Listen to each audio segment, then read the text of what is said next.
Hello viewers and subscribers, मैं अंकुश sir आपके are education academy और मैथ सोल्यूशन क्लासेस से। और मैं आपको बताने वाला हूँ मैथ एनसीईआरटी 9th क्लास।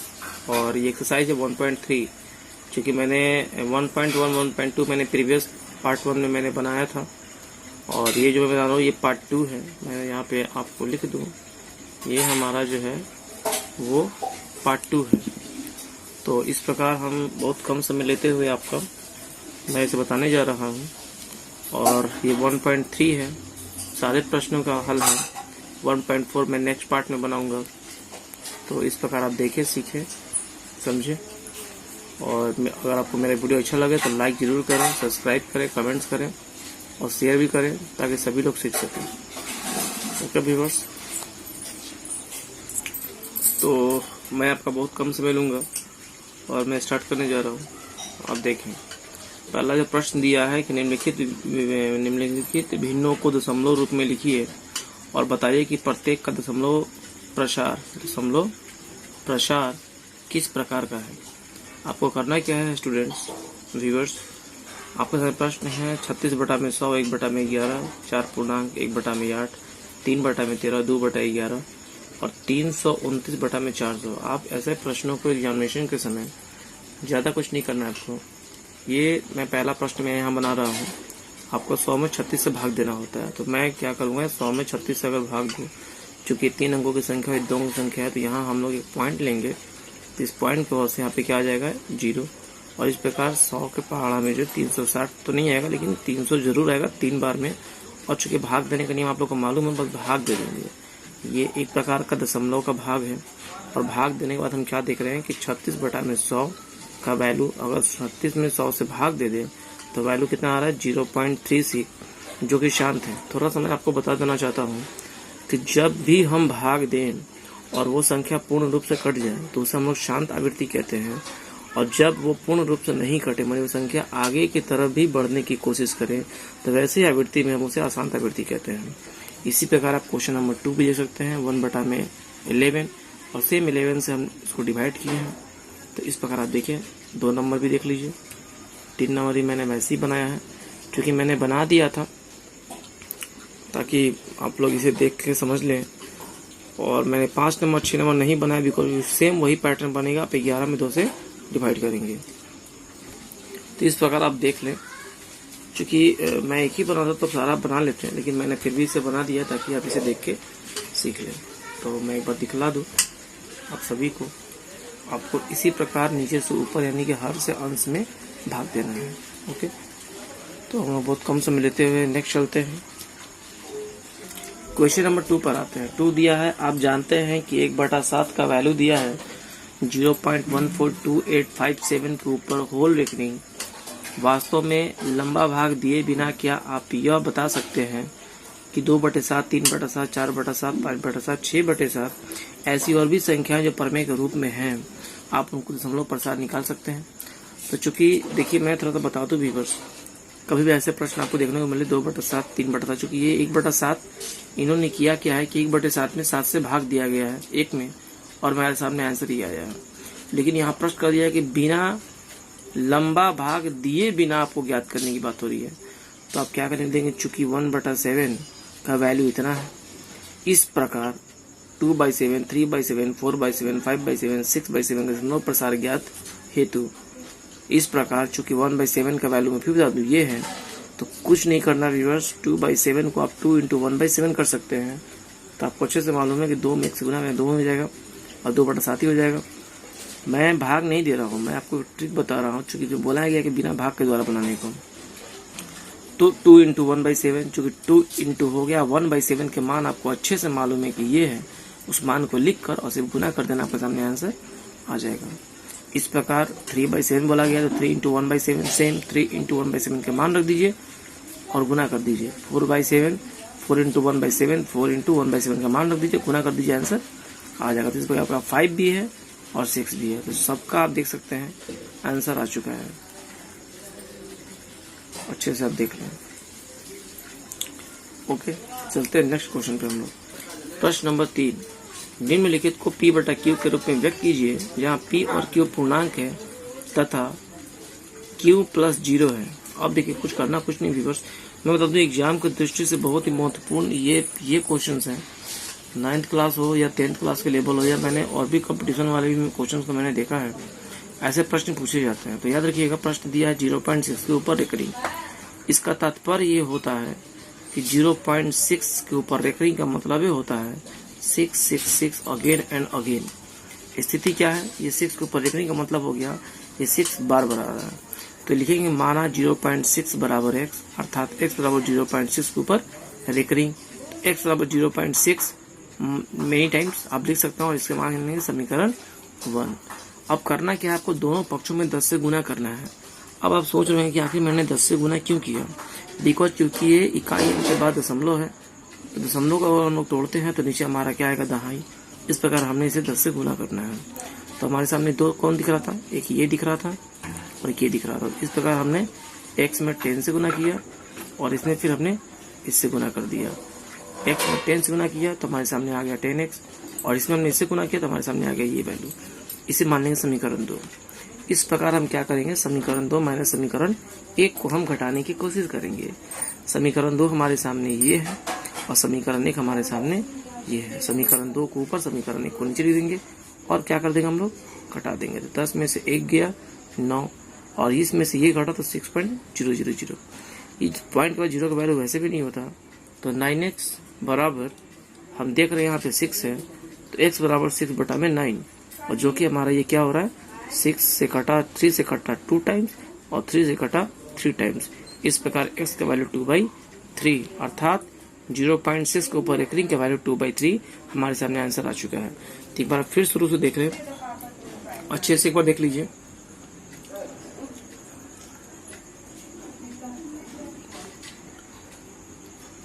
तो हम आते हैं व्यूअर्स क्वेश्चन नंबर 2। क्वेश्चन दिया है 0.47 के ऊपर रिकरिंग। अब देख रहे हैं दहाई दशमलव के बाद 2 अंक है हमारे सामने, और हम देख रहे हैं, देखिएगा माना कि 0.47 के ऊपर रिकरिंग का वैल्यू x। मैंने फिर बता दूं आपको, ये 0.47 के ऊपर रिकरिंग मतलब 7 जो है वो अगेन एंड अगेन आ रहा है। ओके, थोड़ा पर ध्यान दीजिएगा, ये 0.47 के ऊपर रिकरिंग माने 7 जो है बार बार आ रहा है। तो लिख देंगे माना 0.47 के ऊपर रिकरिंग बराबर x, अर्थात x बराबर 0.47। ओके, इस प्रकार x बराबर मैंने लिख भी दिया है कि 0.47777 समीकरण 1। दोनों पक्षों में मैंने 10 से गुना इसलिए किया व्यूअर्स, क्योंकि ये इकाई अंक है और ये दहाई अंक है। इस प्रकार एक बार हम 10 से गुना करेंगे, तो 10 से गुना करें तो x, हम देख रहे हैं कि हमारे सामने ये x है और ये 0.477 है। तो x इंटू 10, और इतनी वैल्यू में इतना हमने 10 से गुना कर दिया। इसमें हमने गुना किया तो 10x, और इसमें हमने गुना किया तो ये हमारे सामने आ चुका है। इस प्रकार समीकरण 2 भी हमारे सामने आ चुका है। फिर हमने लिखा है दोनों पक्षों में 10 से फिर गुना करने को। अब आप सोच रहे होंगे कि फिर हम 10 से गुना क्यों किए, क्योंकि 10 गुने 10 कितना होता है व्यूअर्स, 100। और आप देख सकते हैं कि पॉइंट के बाद 2 अंक है, इस कारण से हमें 100 से गुना करना ही होगा। तो फिर हमने क्या किया, दोनों पक्षों में 10 से गुना। दोनों पक्ष कौन सा है हमारे सामने, ये वाली। इसी में हमने 10x में 10 से गुना किया, कुल में हमने फिर 10 से गुना कर दिया। इस प्रकार हमने इसमें गुना किया, ये आया, इसमें गुना किया, ये आया। इस प्रकार हम देख रहे हैं हमारे सामने समीकरण 3 माइनस समीकरण 2। चूंकि हमारा 3 समीकरण यह भी आया था, आप देख सकते हैं समीकरण 3 माइनस 2। तो समीकरण 3 में 2 को क्या करने पे, घटाने पे, तो समीकरण 3 को ऊपर देंगे, समीकरण 2 को नीचे, और इस प्रकार हम घटा देंगे। हमारे सामने आंसर आ जाएगा 100x में से 10x गया तो 90x, और ये वैल्यू यहाँ पे आ गया। इस प्रकार हम देख रहे हैं कि 43 बचा, पॉइंट के बाद 0 का वैल्यू नहीं होता। ये 90 को हमने यहाँ भेजा, फैक्टर में चला गया। इस प्रकार हमारे सामने 0.47 को रेकरिंग वैल्यू 43/90 आ चुका है। तो एक बार आप इसको देख लें अच्छे से।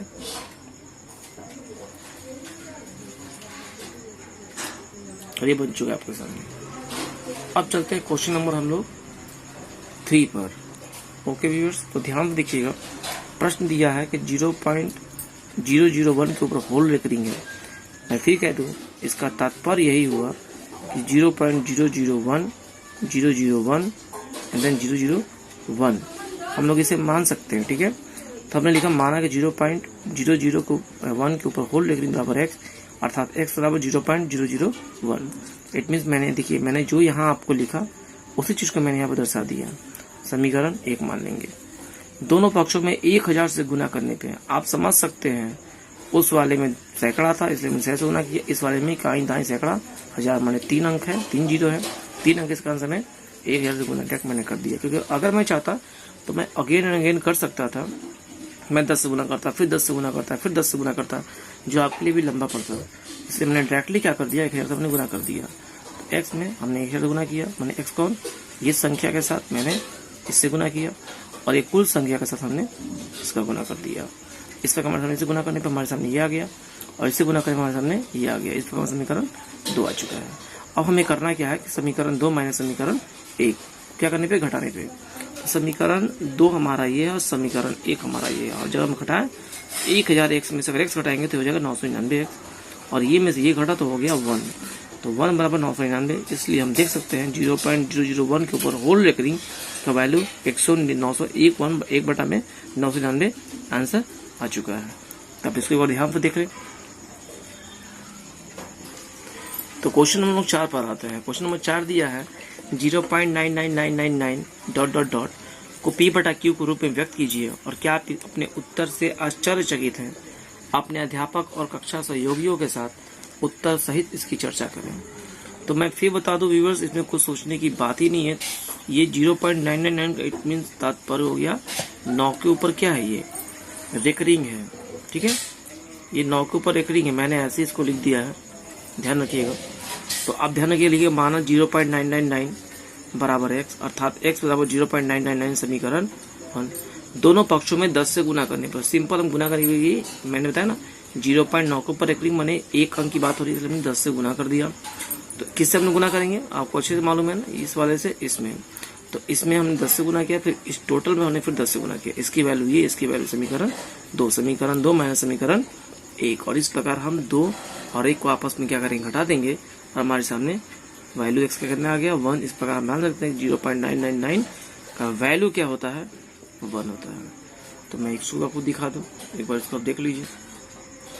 इस प्रकार हम चलते हैं क्वेश्चन नंबर 5 पे। क्वेश्चन नंबर 5 दिया है कि 1/17 के दशमलव प्रसार को अंकों के पुनरावृत्ति खंड में अंकों की अधिकतम मान संख्या क्या हो सकती है, अपने उत्तर की जांच करने के लिए विभाजन क्रिया ज्ञात करें। आप सभी ने अगर 7th क्लास आपने पढ़ा होगा, आपने देखा होगा हम लोग नियम पढ़ते हैं दीर्घ विभाजन, भाग देने की बहुत सारी प्रक्रियाएं होती हैं। तो इस वाले क्वेश्चन को करना क्या है, दीर्घ विभाजन का प्रयोग करना है। तो 1/17 को अगर हम लोग फैक्टर में तोड़ते हैं, अगर भाग देते हैं, डिवीजन देते हैं, तो आप बच्चों को मालूम से 1/17 के पढ़ा में एक तो कभी आता नहीं है, तो हम यहाँ पॉइंट देंगे तो हमारा 1 जीरो उतरेगा, जो कि फिर भी हमारा अंक घट रहा है, तो 1 जीरो बढ़ा देंगे तो यहाँ पे 1 जीरो आ गया। और इस प्रकार हमने अल्टरनेट वाइज हमने क्या कर दिया है, डिवाइड कर दिया है, और इस प्रकार 1/17 का जो मान है हमारे सामने ये आया।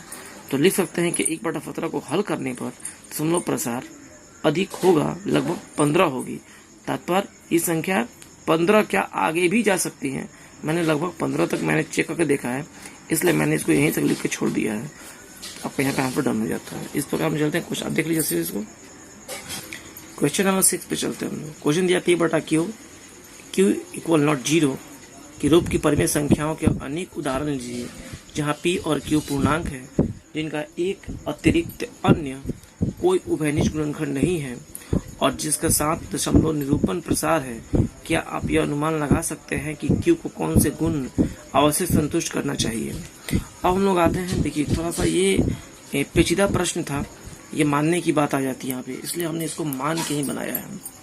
तो हम लिखेंगे यहाँ पे कि माना P बटा Q इक्वल नॉट 0 के रूप में परिमेय संख्याओं के अनेक उदाहरण हम ले सकते हैं। जैसे मैंने आपको दिखाया 7/8, 17/20, 29/40 डॉट डॉट डॉट इत्यादि। जरूरी नहीं आप इसको ले सकते हैं 1/2, 1/4, 3/8, नहीं आप कुछ भी ले सकते हैं। और करना क्या है, 7/8 को तोड़ते हैं, अगर 7 वही है, 8 को फैक्टर तोड़ दे, 2 गुने 2 गुने 2, 2 के पावर 3। तो इस प्रकार हमने इसको तोड़ा, ये आया, इस भाग को तोड़ा, ये आया, इस भाग को तोड़ेंगे उसके वैल्यू ये आया, और लिखेंगे कि हम देखते हैं कि Q के अभाज्य गुणनखंड या तो 2 के घात के रूप में है या 5 के घात के, 2 के रूप में घात दिख रहा है आपको, या किसी 5 के घात के रूप में दिख रहा है। ठीक है, इसको मैं चाहूंगा कि आप एक बार अच्छे से देख लें, जो भी मेरे व्यूअर्स, सब्सक्राइबर्स, यूट्यूबर्स जो देख रहे हैं, आप इसको देख के सीखें और अपना फेयर करते चलें। चूँकि लॉकडाउन है, सब लोग अपने घर पे ही स्टडी में लगा है, तो यूट्यूब एक माध्यम है, ऑनलाइन स्टडी जिसे आप देख कर सीख सकते हैं। क्वेश्चन नंबर 7, ऐसी 3 संख्याएं लिखिए जिनके दशमलव प्रसाद अनवसानी अनावृत्ति के रूप में हो। अनवसानी अनावृत्ति मैंने होता है अशांत के रूप में, जो पूर्ण रूप से ना कटे। तो लिख देंगे प्रश्नानुसार √2, √3, √5 वैसी 3 संख्या है जिन्हें अवसानी अनावृत्ति दशमलव के प्रसाद में लिख सकते हैं। या क्योंकि √2, √3, √5 को अगर आप तोड़ते हैं, √2, √3, √5 अगर आप तोड़ते हैं तो उसके मान जो है वो शांत कभी नहीं होगा, क्योंकि ये संख्याएं टूटती जाती हैं और ये अनवसानी अनावृत्ति यानी कि अशांत दशमलव प्रसार के रूप में होता है। या मैं आपको ये दिखा दे रहा हूँ, यही मान उसी मान के रूप में दिखाया गया है। ठीक है, लिख सकते हैं यह भी दशमलव अनावृत्ति प्रसार को दर्शाता है। इस प्रकार चलते हैं क्वेश्चन नंबर 4 पर, क्वेश्चन नंबर 8 पर। एक मैं 7 नंबर आपको दिखा दूं। ओके, नेक्स्ट चलते हैं क्वेश्चन नंबर 8। दिया है परमेय संख्याएं 5/7 और 9/11 के बीच ये 3 अलग अलग परमेय संख्याएं ज्ञात कीजिए। आप पढ़े होंगे 5/7, 9/11 या एनी वर्डी कोई भी हो, आपके सामने P/Q के रूप में दे रखा हो, बोलता है कि 6 संख्याएं, 6 परमेय संख्या ज्ञात करें, 3 परमेय संख्या ज्ञात करें। तो इसमें भी वैसे दे रखा है, आपके परमेय संख्या दे रखा हुआ है और कहा इसकी 3 अलग अलग अपरमेय संख्या ज्ञात कीजिए। अपरमेय समझना ना, बात को रूट में आना चाहिए। तो हम क्या करेंगे, ऐसे प्रश्नों के साथ लिख देंगे द्विघात विभाजन विधि से। द्विघात विभाजन विधि मीन्स 5/7, 7 ने भाग दिए तो वैल्यू ये आ गया, चूंकि अशांत प्रवृत्ति में है। समझा रहा ना, भाग देना है और कुछ करना नहीं है। लिख देंगे होता 5/7 को भाग दिए, ये आ गया। वैसे 9/11 के लिए 11 में 9 से भाग दिए, पॉइंट दिए, 0 आ गया और भाग देने पे वैल्यू ये आ रहा है। तो इस प्रकार हम लिख सकते हैं कि 9/11 का वैल्यू ये। लेकिन अब ये यहाँ खत्म नहीं हो रहा है, और भी आगे हम लोग बनाएंगे इसे। मैं इसे बना के दिखा रहा हूँ आपको, एक बार आप इसको देख लीजिए। प्रश्नानुसार आप देख रहे हैं कि हमारे 5/7 का मान ये दे रखा है, 9/11 का मान ये दे रखा है। तो इन्हीं के बीच अपरमेय संख्याएं ज्ञात करने की बात आ रही थी। 0.742, 0.742, 0.7242 समथिंग जो भी आपके मान आए, 0.7342 डॉट डॉट डॉट या 0.8000 करके ऐसी संख्याएं बहुत सारी आ सकती हैं। आपको इसी में से किसी भी 3 संख्याओं को निकालकर लिख देना है। हम लोग आते हैं इस अध्याय का लास्ट क्वेश्चन 9 नंबर, जिसको ध्यान से देख लेना। दिया है कि बताइए कि निम्नलिखित संख्याओं में कौन कौन संख्याएं परिमेय और कौन कौन सी संख्याएं अपरिमेय है। दिया प्रश्न √23, √225, 0.3796, 7.478478 डॉट डॉट डॉट और 0.1010010010004 टाइम्स 1 डॉट डॉट डॉट। अब 1 बाय 1 में बनाने जा रहा हूँ और बताना यही कौन कौन संख्या परिमेय है, कौन कौन संख्या अपरिमेय है। थोड़ा सा मैं आप लोग को डिफाइन कर दूं। मैं हमेशा कहता हूँ कि जो संख्या P/Q के रूप में यानी अंश बटा हर के रूप में हो तो वो संख्या हमेशा परिमेय होती हैं, और जो संख्या हमेशा रूट में हो या जिसका मान पूर्ण रूप से ना टूटा हो, पूर्ण रूप से ना टूटे, वो माने डॉट डॉट डॉट आगे भी चलता जाए, तो संख्या हमेशा अपरिमेय होती है, रूट में होती है वो। अगर हम 23 को देखें तो 23 क्या सिंपली हम जान सकते हैं कि क्या है, अपरिमेय संख्या है, यह पूर्ण वर्ग नहीं है। ठीक है, क्वेश्चन नंबर 2 देख रहे हैं। √225 को हम तोड़ते हैं तो 3 का स्क्वायर, 5 का स्क्वायर। इट मीन्स अगर स्क्वायर से ये रूट से स्क्वायर कट जाएगा तो 3 5 15। यानी देख रहे हैं कि यह क्या है, परमेय संख्या और ये पूर्ण वर्ग भी है। क्वेश्चन नंबर 3 चलते हैं इसी का, 0.3796। देखिए ये संख्या पहले से ही कट के रखी हुई है, इसमें डॉट डॉट नहीं है, माने ये शांत दशमलव प्रसार में है, और इस प्रकार हम इस संख्या को क्या मान सकते हैं, परमेय के रूप में मान सकते हैं। क्वेश्चन नंबर 4 ऐसे दे रखा है और डॉट डॉट डॉट।